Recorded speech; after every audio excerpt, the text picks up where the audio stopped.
हाय दोस्तों, हम संध्या चौहान अपने यूट्यूब चैनल पे स्वागत करते हैं। उम्मीद करते हैं कि आप लोग अच्छे होंगे और ज़रूर बताइएगा कैसे हैं। और हम आज बात करने वाले हैं आरती न्यूज़ चैनल, जैसे यूट्यूब पे बहुत ट्रेंडिंग चल रहा है। और बात इसमें ऐसी है कि जो है एकदम,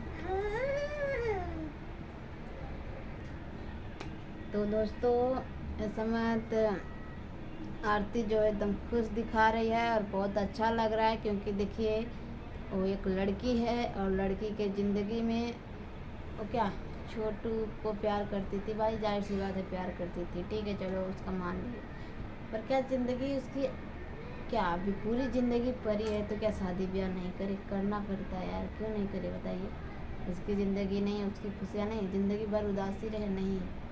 तो आप लोग को जो गलत न्यूज़ फैला रहे हो, सुधर जाओ, ठीक है। गलत न्यूज़ मत फैलाओ और गलत किसी के बारे में नहीं बोलो। कुछ करना है तो अच्छा करके बोलो, अच्छा बोलो इंसान के सामने, इंसान के लिए। हाँ, गलती है तो थोड़ा बहुत गलती है तो गलती सम बताओ, लेकिन हाँ ये मत बोलो कि वो ख़त्म हो गई, मर गई, ऐसा वैसा नहीं करने का यार, ठीक है। और आप लोग देखिए ये वीडियो, मुझे बहुत अच्छा लगा इन लोग का। आइए देखते हैं, बहुत खुश लग रहे हैं आरती, और आप लोग देखिएगा ज़रूर। हाँ।